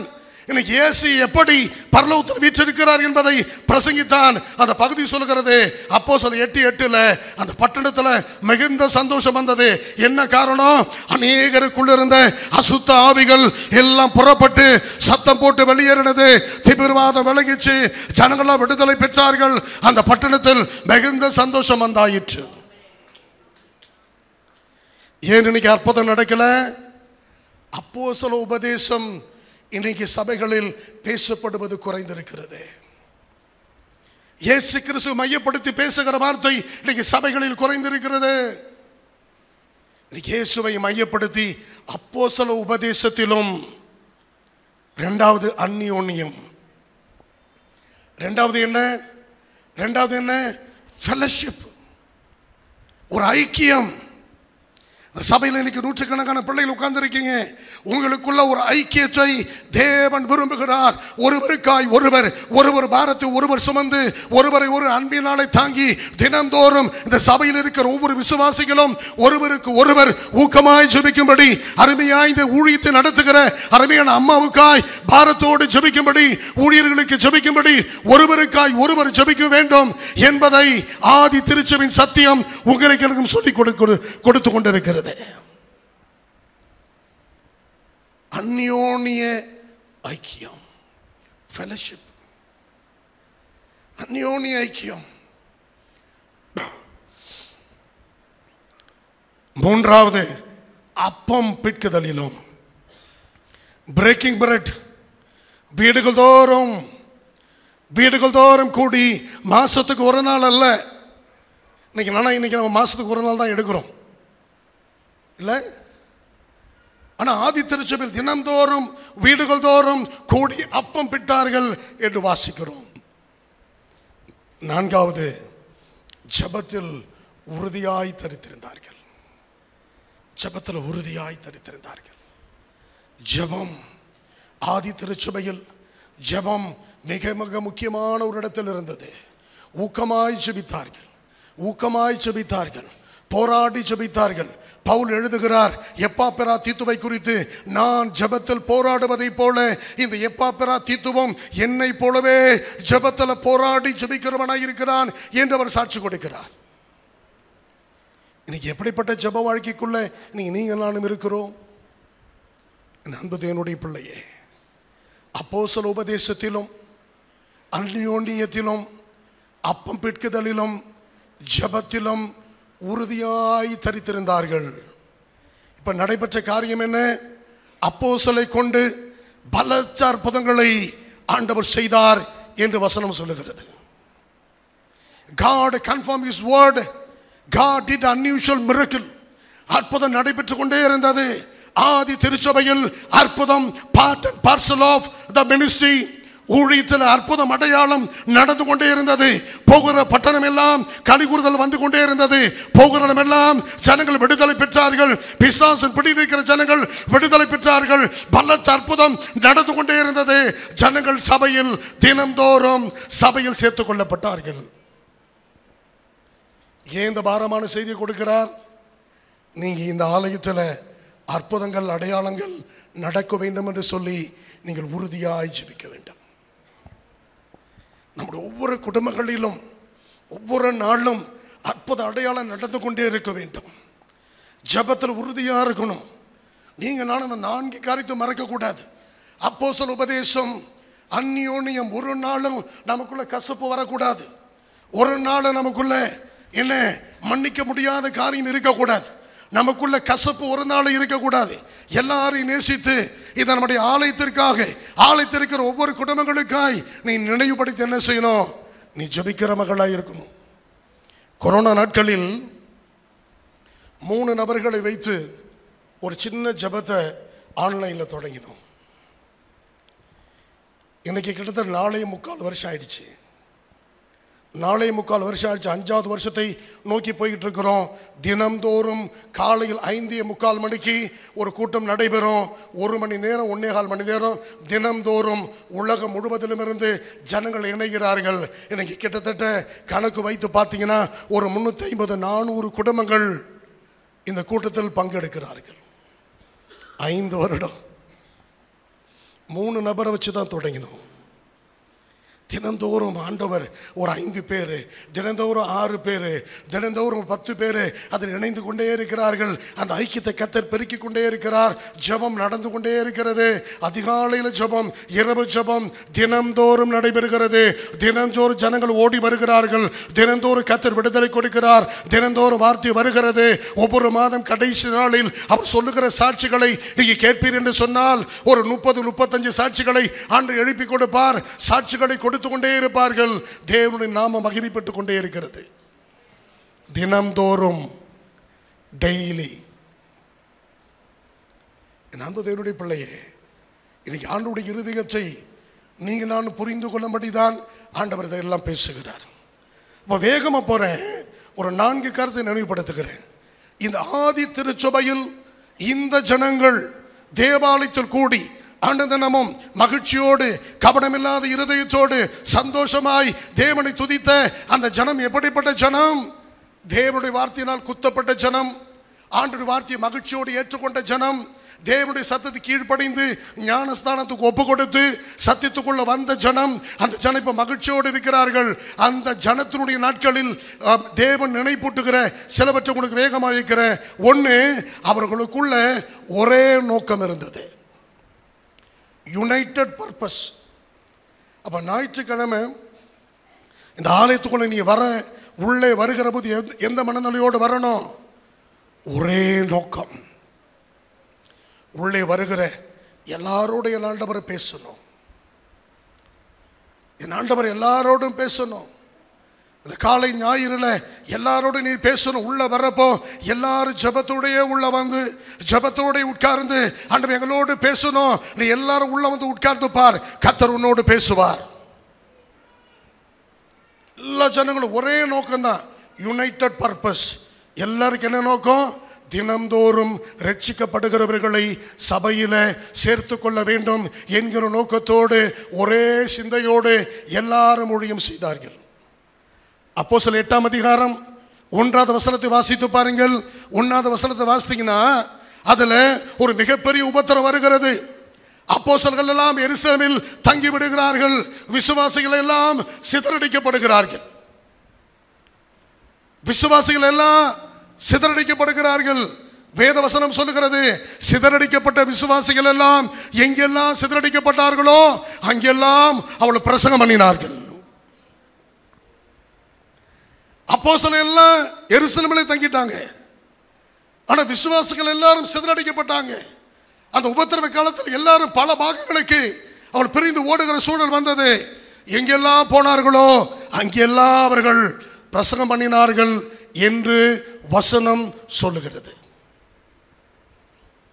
விசுவாசிகள் எல்லாரும் பிரசங்கம் பண்ணுகிறவர்களாய் ஆதி திருச்சபையில் இருந்தார்கள். இந்த சபையில் கொடுக்கிற வாய்ப்பை எல்லா பிள்ளைகளும் பயன்படுத்துகிறீங்களா?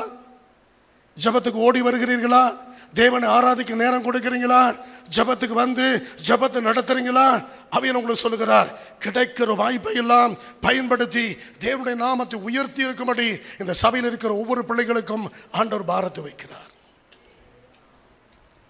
சிதறடிக்கப்பட்ட எல்லா விசுவாசிகளும் ஆண்டவரை குறித்து பிரசங்கம் பண்ணினார்கள். அன்பு தேவனுடைய பிள்ளையே, இன்னைக்கு ஆண்டவனோடு பேசுகிற முதல் வார்த்தை என்ன? எல்லாருக்கும் ஒரே நோக்கம் இருந்தது. எல்லாருக்கும் ஒரே சிந்தையோடு, ஒரே நோக்கத்தோடு, எல்லாரும் ஒரே மனதோடு, ஒரே ஐக்கியத்தோடு, ஒரே குடும்பமாய் அவள் அப்பம் பிட்டார்கள். அவர்கள் எல்லாம் ஜபத்தில் உறுதியாய் தரித்திருந்தார்கள். கர்த்தரை ஆராதிப்பது கூட ஏனோ தானே ஆராதிக்கல. with great passion the worship the living God. மிகுந்த பாரத்தோடு அவர்கள் தேவனை தொழுது கொண்டார்கள். ஆண்டவரை தொழுது கொள்வதில் கூட அறகுறையா அல்ல, மகிழ்ச்சியோடு ஆண்டவரை ஒரு வித் கிரேட் பேஷன், சந்தோஷத்தோடு அவர் தேவனை தொழுது கொண்டார்கள் என்று வேதத்தில் வாசிக்கிறோம். அன்பு தேவனுடைய பிள்ளையே, இந்த சத்தியம் நமக்கு பேசப்படுகிறது. இயேசு என்ன உபதேசம் பண்ணாரோ, இயேசு என்ன ஊழியம் செய்தாரோ, அதை தொடர்ந்து அப்படி சீஷர்கள் என்ன ஊழியம் செய்தார்களோ, ஆதி திருச்சபை எப்படி இருந்ததோ அப்படியே நம்முடைய சபை, நம்முடைய ஊழியங்கள் இருக்க வேண்டும் என்பது தேவனுடைய சித்தமாய் இருக்கிறது. இந்த 40 நாட்கள் உபவாச நாளில் உனக்கு வெளிப்படுத்தப்படுகிற வார்த்தை என்ன? இதுதான் தேவன் இருதயத்தில் இருக்கிற வார்த்தை இந்த இயேசு உனக்கு சொல்லுகிறார். ஒரே நோக்கம், ஒரே மனதோடு இருந்தார்கள். எல்லாரும் அப்பம் பெற்றார்கள். அப்பம் பெற்றப்ப நீ பெரியவன் நான் பெரியவன்லாம் இல்லை. பேதுரு எழுந்து நின்று பிரசங்கம் பண்ணுகிற பொழுது அவனோடு கூட சேர்ந்து 11 பேரும் ஒன்றாய் நின்றார்கள். அது எதை சொல்லுகிறது? we are equal in the Lord. நீ பெரியவன் நான் பெரியவன் அல்ல. ஒருவரை ஒருவர் மதித்து, ஒருவரை ஒருவர் நேசித்து, ஒருவரை ஒருவர் வாய்ப்பு கொடுத்து எல்லாரும் சேர்ந்து தேவனுக்குள் வளர்ந்தார்கள். நம்ப தேவனுடைய பிள்ளையே, அங்கேதான் கர்த்தர் அற்புதங்களை செய்தார். அங்கேதான் அற்புதம் நடந்தது. அங்கேதான் பட்டணங்களில் சந்தோஷம் வந்தது. அங்கேதான் விடுதலை வந்தது. அன்பு தேவனுடைய பிள்ளையே, கர்த்தர் உங்கள் ஒவ்வொருவரையும் இந்த இரவு உங்கள் இருதயங்களில் இந்த பாரத்தை போட்டுக்கொண்டே இருக்கிறார். உங்கள் இருதயங்களது வசனம் உங்கள் இருதயங்களை தொலைத்து கொண்டே இருக்கிறது. இனி வருகிற நாட்கள் ஒரு பெரிய ஜெப ஆவி உங்கள் மேல் ஊற்றப்படும். ஜபத்தில் உறுதியாய் தரித்திருக்கிற ஒரு சபையாய், ஜபத்தில் உறுதியாய் தரித்திருக்கிற குடும்பங்களாய் உன் வீட்டில் ஜபம் பிரதானமாய் இருக்கணும். ஜெபிக்காமல் ஒரு நாளையும் நீ தொடங்கக்கூடாது. ஆமென் சொல்லுங்க பார்ப்போம். அல்லேலூயா. If you pray more, you'll get more blessing. If you pray less, you get less blessing. ரொம்ப சிம்பிளா சொல்றேன். அதிகமான ஜெபம், தேவனோட அதிகமான உறவு உனக்கு அதிகமான ஆசீர்வாதத்தை கொண்டு வரும். தேவனோட கொஞ்ச நேரம் செலவு பண்ணினா அந்த கொஞ்ச நேரத்துக்கு ஏற்ற ஆசீர்வாதம் தான் உனக்குள்ள வரும் என்பதை உன் மனதில் வைத்துக் கொள்ளும்படி ஆண்டவர் சொல்லுகிறார். ஆதி திருச்சபையின் மக்கள் தேவனுக்கு மிகுந்த இடம் கொடுத்தார்கள். தினந்தோறும் ஓடினார்கள். தினந்தோறும் வீடுகள் தோறும் கூடினார்கள். ஆலயத்துக்கு ஓடி வந்தார்கள். கர்த்தரை மகிழ்ச்சியோடு ஆராதித்தார்கள். அவருக்குள்ள ஒரு சந்தோஷம் இருந்தது, ஒரு ஜாய் இருந்தது. இன்னைக்கு உங்களுக்குள்ள எனக்குள்ள அந்த மகிழ்ச்சியோடு கர்த்தரை ஆராதிக்கிறோமா? நமக்குள்ள சந்தோஷம் இருக்கிறதா? வீட்டுக்குள்ள மகிழ்ச்சி இருக்கிறதா? தேவ சமூகத்துக்கு ஒரு ஒரு விடுதலையோடு ஓடி வருகிறாயா? இல்லை கடமைக்காய் வந்து உட்காருகிறோமா? எஸ்ஐயா 1:19 சொல்லுகிறது, நீ மனம் பொருந்தி நீ செவி கொடுத்தால் தேசத்தின் நன்மைகளை உனக்கு புசிக்க கொடுப்பேன். Not on compulsion. கட்டாயத்தினால் ஆலயத்துக்கு ஓடி வராதீங்க. கட்டாயத்தினால் ஜெபத்துக்கு ஓடி வராதீங்க. எப்படி ஓடி வரணும்? By willing. மனம் பொருந்தி செவி கொடுத்தால், தேவன் மேல அன்போடு ஓடி வந்தீனா, கல்லறை இயேசு வைக்கப்பட்ட கல்லறைக்கு அதிகாலையில் அதிக இருட்டோடு பெண்கள் எழுந்து ஓடினார்கள் இயேசுவை பார்ப்பதற்கு. நீ நமக்குள்ள அந்த பாரம் இருக்கிறதா? ஆண்டவரை தேடி ஓடி வருகிறோமா? ஞாயிற்றுக்கிழமை எப்பொழுது வரும்? சங்கீதக்காரன் சொல்லுகிறான், எப்பொழுது விடியும், எப்பொழுது விடியும், ஜாமக்காரனை போல எப்பொழுது விடியும் எப்பொழுது விடியும் என்று சங்கீதக்காரன் காத்து கொண்டே இருந்தானா. விடிந்த உடனே வேகமாய் ஓடி வந்து தேவனை நோக்கி தன் சத்தத்தை எழுப்புகிறதை வேதத்தில் வாசிக்கிறோம். குறித்த நேரத்தில் சங்கீதம் 119 148 சொல்லுகிறது, குறித்த நேரத்தில் அவன் எழுந்து வேத வசனங்களை தியானிக்கிற மனிதனாய் இருந்தான். வசனங்களை வாசிக்க கூட குறித்த நேரத்தில் எழும்பி வசனத்தை வாசிக்கிற மனிதனாய் தாவீது இருந்தான் என்று வேதம் சொல்லுகிறது. வேதத்தை வாசிப்பதற்கு நமக்கு குறிப்பிட்ட நேரம் இருக்கிறதா? எந்த அளவுக்கு ஆதி திருச்சபையில் வேதத்தை அவர்கள் அழகாய் வாசித்திருந்தா, வேதத்தை முழுமையாய் வாசித்திருந்தா, அந்த அப்போஸ்தல உபதேசத்தில் அவர்கள் உறுதியாய் தரித்திருக்க முடியும் என்பதை நீங்கள் நானும் சிந்தித்து பார்க்கணும். சார்ல்ஸ் ஸ்பர்ஜன் என்கிற ஒரு ஊழியன் தன்னுடைய ஊழியத்தினுடைய கடைசி நாட்களில் அவர் சொல்லுகிற காரியம் என்ன தெரியுமா? அவர் எழுதுகிறார், இன்னைக்கு இந்த வேதத்தை நான் வாசிக்க போகிறது 100வது முறை. இந்த வேதத்தை இன்னைக்கு நான் 100வது முறை வாசிக்க போறேன். 99 தடவை முடிச்சிட்டேன், 100வது முறை வாசிக்க போகிறேன். முதல் முறை இந்த வேதத்தை வாசிக்கிற பொழுது என்ன வாஞ்சையோடு, என்ன தாகத்தோடு, என்ன ஆசையோடு நான் வாசித்தனோ அதே ஆசையோடு அதே வாஞ்சையோடு 100வது நாளிலும் 100வது முறையும் நான் வேதத்தை வாசிக்கிறேன் என்று அவர் எழுதி வைத்தார். நாளைத்தில் உட்கார்ந்துருக்கீங்க, எத்தனை முறை வேதத்தை முடிச்சிருக்கீங்க? ஒரு முறையாவது நீ முடிச்சிருந்தா நீ பாக்கியவான். ஒரு முறையாவது வேதத்தை நீ முழுவதும் முடித்திருந்தால் நீ பாக்கியவான் என்று இயேசு சொல்லுகிறார். முடிக்கலையா? இன்னைக்கு ஒரு தீர்மானம் எடுக்கணும். ஒரு மனிதன் தன்னுடைய நாட்களில், தன் ஆயுசு நாட்களில் 100 முறை இந்த வேதத்தை வாசித்திருப்பார் என்று சொன்னால் இந்த வசனத்தின் மேல் எவ்வளவு தாகம் இருந்திருக்கும். எரேமியா சொல்றான், அந்த வார்த்தை கிடைத்த உடனே நான் உட்கொண்டேன். அந்த வசனம், ஏன்னா அந்த வார்த்தை தான் உன் இருதயத்தை தொடும். அந்த வார்த்தை தான் உனக்கு அற்புதத்தை கொண்டு வரும். சங்கீதம் 107:20 சொல்லுகிறது, அவர் தம்முடைய வார்த்தையை அனுப்பி, தம்முடைய வசனத்தை அனுப்பி அவனை குணமாக்கி அவனை அழிவுக்கு தப்புவிக்கிறார். God sent his word and healed the sick. வார்த்தை அனுப்பி சுகம் கொடுக்கிற ஆண்டவர். இந்த வேதத்தை நீ வாசிக்கலனா இந்த வசனங்களை எப்படி ஜெபத்தில் பயன்படுத்த முடியும்?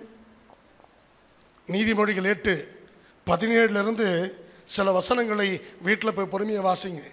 அந்த பகுதி சொல்லுகிறது, என்னை சிநேகிக்கிறவர்களை நானும் சிநேகிப்பேன், அதிகாலையில் என்னை தேடுகிறவர்கள் என்னை கண்டடைவார்கள். ஐஸ்வர்யம், கனம், மகிமை, நிலையான பொருள், நீதி என்னிடத்தில் உண்டு. என்னை சிநேகிக்கிறவர்கள் மெய்ப்பொருளை சுதந்திரிக்கும்படி அவருடைய நீதியின் வழியிலும் நியாய பாதைகளை நடத்தி அவருடைய களஞ்சியங்களை நான் நிரப்புவேன். உடைய களஞ்சியங்களை, உன் களஞ்சியங்களை நீ ஆண்டவர் நிரப்ப விரும்புகிறார். இந்த வசனத்துக்கு நீ இடம் கொடுக்கணும்னு ஆண்டவர் விரும்புகிறார்.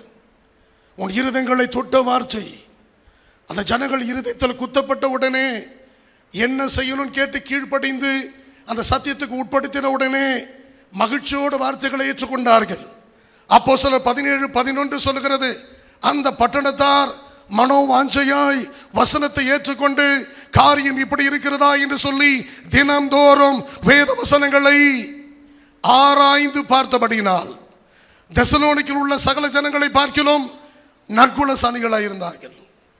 தினம்தோறும் வேதத்தை ஆராய்ந்து பார்த்து ஒரு கூட்ட மக்கள். வேதத்தை ஆராய்ச்சி செய்றீங்களா? வேதத்தை ஆராய்ச்சி பார்க்குறீங்களா? தினம்தோறும் வேதத்தை ஆராய்ந்து பார்த்தார்கள். எல்லாரை பார்க்கிலும் நற்குணசாலிகளாக இருந்தார்கள். ஆங்கிலத்தில் ஃபேர் மைண்டட் பீப்புள் இருக்கு. ஆசீர்வதிக்கப்பட்ட சந்ததியாக இருந்தார்கள், ஆசீர்வதிக்கப்பட்ட மக்களாக இருந்தார்கள். ஏன்? தினம்தோறும் அந்த வசனத்தை தியானித்து கொண்டே இருந்தார்கள். யோசுவாவுக்கு ஆண்டவர் பேசுகிற பொழுது இந்த தீர்க்க தரிசன வார்த்தை இந்த நியாயப்பிரமாணத்து வார்த்தை உன் கண்களை விட்டு பிரியாது இருக்கட்டும். இரவும் பகலும் அதை தியானித்துக் கொண்டே இரு. சங்கீதம் 1:3 வாசித்து பாருங்கள். கர்த்தருடைய வேதத்தை இரவும் பகலும் தியானமாய் இருக்கிற மனுஷன் பாக்கியவான். அவன் நீர்க்கால ஓரமாய் நடப்பட்டு தன் காலத்தில் கனி கொடுத்து இலை உதிராது இருக்கிற மரத்தை போல இருப்பான். அவன் செய்வதெல்லாம் வாய்க்கும். அவன் செய்வதெல்லாம் வாய்க்கும். இன்னைக்கு இந்த வார்த்தைக்கு ஆதி திருச்சபை ஏன் அதிகமாய் வளர்ந்தது, ஏன் பலத்த அற்புதங்களை பார்த்தது, ஏன் ஜனங்கள் மகிழ்ச்சியோடு இருந்தார்கள், ஏன் கபடமில்லாத இருதயத்தோடு எல்லா ஜனங்கள் மத்தியிலும் தயவு பெற்றிருந்தார்கள்? காரணம் என்ன? அப்போஸ்தல உபதேசத்தில் உறுதியாயிருந்தார்கள், ஐக்கியத்தில் உறுதியாயிருந்தார்கள், அவர்கள் அப்பம் பிட்குதலில் உறுதியாயிருந்தார்கள், ஜெபம் பண்ணுதலில் உறுதியாயிருந்தார்கள், தேவனை ஆராதிப்பதில் உறுதியாயிருந்தார்கள், ஊழியம் செய்வதில் இயேசுவை மகிமைப்படுத்துவதில் உறுதியாயிருந்தார்கள். பிரசங்கம் இயேசுவை மையப்படுத்திய பிரசங்கம், பிரசங்கத்துடைய மையம் இயேசுவாய் இருந்தார். பலத்த அற்புதம் நடந்து கொண்டே இருந்தது. ஆண்டவர் என்னை பாரப்படுத்துகிற வார்த்தையை உங்களோடு வச்சுட்டு போறேன். ஆண்டவருடைய வார்த்தை வெறுமையா ஒரு நாளும் வராதுங்க. இந்த வார்த்தை வல்லமையுள்ள வார்த்தை. இந்த வார்த்தையை கண்டுபிடிச்சிட்டீங்கன்னா ஒரு வசனத்தை சொல்றேன். நீதிமொழிகள் 4:20 முதல் 22. யாராவது வாசிக்குமே வேகமா? நீதிமொழிகள் 4:20-22 வாசிங்க பாப்போம். என் மகனே, என் மகனே, என் வார்த்தைகளை கவனி, என் வார்த்தைகளை கவனி, என் வசனங்களுக்கு உன் செவியை சாய், என் வசனங்களுக்கு உன் செவியை சாய். அவைகள் உன் கண்களை விட்டு பிரியாது இருக்கட்டும். அவைகளை உன் இருதயத்துக்குள்ளே காத்துக்கொள், அவைகளை உன் இருதயத்துக்குள் காத்துக்கொள். அவைகளை கண்டுபிடிக்கிறவர்கள், அந்த வார்த்தைகளை நீ கண்டுபிடிக்கிறவனுக்கு அவைகள் ஜீவனும், அவைகள் ஜீவனும், அவைகள் ஜீவனும், அவர்கள் உடலுக்கெல்லாம், அவைகள் ஜீவனும், உடலுக்கெல்லாம் ஆரோக்கியமா இருக்கும். ஆண்டவருடைய வார்த்தை அந்த வசனத்தை கண்டுபிடிக்கிறவனுக்கு ஜீவனும், உடலுக்கெல்லாம் ஆரோக்கியம். இந்த வசனத்தை கண்களை விட்டு பிரியாது இருக்கட்டும். உன் கண்களுக்குள்ள அந்த வார்த்தையை வைத்துக்கொள். அந்த வசனத்தை இருதயத்தில் பதித்துக்கொள். அந்த வார்த்தை தினந்தோறும் தியானி. ஏன்னா அந்த வார்த்தை தான் உன் இருதயத்தை அது குத்தக்கூடிய வார்த்தை. அந்த வார்த்தை தான் உனக்குள்ள மாற்றங்களை கொண்டு வரக்கூடிய வார்த்தை. ஒன்றை மாத்திரம் சொல்லி நான் முடிக்கிறேன். இந்த 37வது வசனத்தை நீ கவனிச்சா அதுல பேதுரு சொல்லுகிற வார்த்தை என்ன? நீங்கள் மனம் திரும்பி. ரிப்பன்டன்ஸ். ரிப்பன்டன்ஸ்னா என்னங்க? மனம் திரும்புதல் என்ன? 3 காரியத்தை சொல்லி முடிக்கிறேன். சரியா 2 நிமிஷம் முடிப்பேன். மனம் திரும்புதல் என்ன? Number 1, turning away from sin. மனம் திரும்புதல் என்பது பாவத்தை விட்டு விலகி இருக்கிற ஒரு வாழ்க்கை. மனம் திரும்புதல் என்பது ஆண்டவருடைய வார்த்தை இருதயத்தை தொலைக்குதான். அந்த ஜனங்கள் இருதயங்களை குத்தப்பட்ட உடனே அவர்கள் உடனடியாக மனம் திரும்பினார்கள். ஆண்டவர் பக்கம் ஓடி வந்துட்டாங்க. மனம் திரும்புதல் என்பது டர்னிங் அவே ஃப்ரம் சின். பாவத்தை விட்டு விலகி வாழ்கிற வாழ்க்கை, பாவத்தை விட்டு விலகி நிற்கிற வாழ்க்கை. Oh, turning away from sin. Repentance என்ன? ரிப்பன்டன்ஸ் என்ன? Turning toward God. பாவத்தோடு விலகி நிற்பது மாத்திரமல்ல, தேவனை நோக்கி நீ நகர்ந்து வருவது ரிப்பன்டன்ஸ். மனம் திரும்புதல் அப்படின்னா தேவனை நோக்கி, தேவனிடத்தில் சேருங்கள், அப்போது அவர் உங்களிடத்தில் சேருவார். ஆனால் மனம் திரும்புதல் என்பது பாவத்தோடு விலகி இருக்கணும், தேவனை நோக்கி நாம் நகர்ந்து வரணும். ரிப்பன்டன்ஸ் என்பது changing one's heart and mind. ஒரு மனிதனுடைய மனசும் இருதயமும் மாற்றங்களுக்குள் வருகிற ஒரு நிகழ்வு repentance. What is the transformation? Transformation என்ன? ஒருவன் கிறிஸ்துவுக்குள் இருந்தால் புதிய சிருஷ்டியாக இருக்கிறான், பழையவன் எல்லாம் ஒழிந்தன. இருதயம் குத்துண்ட மக்கள் அப்படியே இருக்கல. இருதயம் குத்துண்ட மக்கள் தேவனுக்கு ஒப்பு கொடுத்த பிற்பாடு 41வது வசனம், மகிழ்ச்சியோடு கர்த்தரை வார்த்தையை ஏற்றுக்கொண்டு தேவ பிள்ளையாய் மாறி சபையில் இணைந்து கர்த்தரை ஆராதிக்கூடிய ஜனங்களாய் மகிழ்ச்சியோடு கபடமில்லாத இருதயத்தோடு தேவனுக்கு பிரியமான ஜனங்களாய் வாழ்ந்தார்கள். That is the transformation. நீ உங்களுக்குள்ள எனக்குள்ளும் ஒரு மனமாற்றம் வரணும் ஆண்டு விரும்புகிறார். ஒப்பு கொடுக்கலாமா? ஒப்பு கொடுக்கலாமா? 1970வது வருஷம் ஆர்தர் இ பர்ன்ஸ் ஒரு மனிதர் அமெரிக்காவில் இருந்தார். அவர் யூத மனிதர், மிகப்பெரிய பொறுப்பில் இருந்த ஒரு மனிதர். அங்கே வெள்ளை மாளிகையில், ஜனாதிபதி மாளிகையில் தினம்தோறும் ஒரு ஜெபம் நடக்குமா. அது ஜெபத்துக்கு யூத குழுவின் சார்பாய் இவர் தான் முன்னணி எல்லாத்தையும் கூட்டிட்டு போவார். அந்த ஜெபம் நடக்கிற பொழுது ஒரு முறை இவரிடத்துல முடிவு ஜெபம் செய்யும்படி, இவருக்கு ஜெபிச்சு பழக்கம் இல்லை, ஒரு யூதர், ஆனால் ஜெபித்து பழக்கம் இல்லாத மனிதர், அவரை ஜெபிக்கும்படி ஒரு வாய்ப்பு கொடுத்தாங்க. முழு நிறைவு ஜெபம் செய்ய வேண்டும் என்று சொல்லி அந்த மனிதர் மேடைக்கு வந்தார். என்ன சொல்லி ஜெபம் பண்ணார் தெரியுமா? ஆண்டவரே, ஆண்டவரே, இந்த யூத ஜனங்களை எல்லாம் நீ திருப்பி கொண்டு வாரும், அவளுமே அறிந்து கொள்ளட்டும். யூத ஜனங்கள் எல்லாம் நீ அழைத்து கொண்டு வாரும், இயேசுவாகியுமே அறிந்து கொள்ளட்டும். இரண்டாவது ஜெபம் பண்ணார், ஆண்டவர் எல்லா முஸ்லிம்களையும் நீ உன் பக்கமா இழுத்து கொண்டு வாரும், இயேசுவாகி உம்மை அவர் அறிந்து கொள்ளட்டும். மூன்றாவது ஜெபம் பண்ணார், ஆண்டவரே எல்லா கிறிஸ்தவர்களையும் உம்மிடத்தில் அழைத்து கொண்டு வாரும், அவர்கள் உம்மை அறிந்து கொள்ளட்டும் என்று ஜெபம் பண்ணினார்.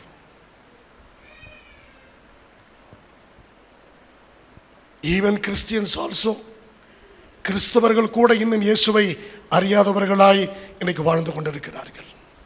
இயேசுனுடைய இருதயத்தை உணராதவர்களாய் வாழ்ந்து கொண்டிருக்கிறார்கள். இயேசு என்னை குறித்து என்ன நினைக்கிறார், இயேசுனுடைய திட்டம் என்ன, என் வாழ்க்கையில் அவருடைய பிளான் என்ன என்பதை அறியாமல் பலர் வாழ்ந்து கொண்டிருக்கிறார்கள். ஆகவேதான் அந்த மனிதர் அப்படி ஜெபம் பண்ணினார். நீங்க ஒப்பு கொடுக்கலாமா? ஆண்டவரே, இந்த 3வது நாளில், இந்த நிறைவு நாளில் என்னை ஒப்பு கொடுக்கிறப்பா. என் இருதயத்தில் இந்த வார்த்தை குத்தப்பட்டிருக்கிறது, என் இருதயத்தில் இந்த வார்த்தை குத்தப்பட்டிருக்கிறது. நீர் பூமியில் இருந்த பொழுது என்ன பேசினரோ, என்ன ஊழியம் செய்தரோ, அதே ஊழியத்தை அப்போஸ்தலர்கள் செய்தார்கள். நீ என்ன பேசினீரோ, என்ன ஊழியம் செய்தீரோ, எப்படி பிசாசுகளை துரத்தினீரோ, எப்படி ஜனங்களுக்கு சுகம் கொடுத்தீரோ, அப்படியே ஆதி திருச்சபையில் அப்போஸ்தலர்கள், விசுவாசிகள் செயல்பட்டார்கள். அப்படியே எங்கள் சபையை மாற்றும், எங்கள் ஆலயத்தை மாற்றும், என்னை மாற்றும். ஒப்பு கொடுப்பீங்களா?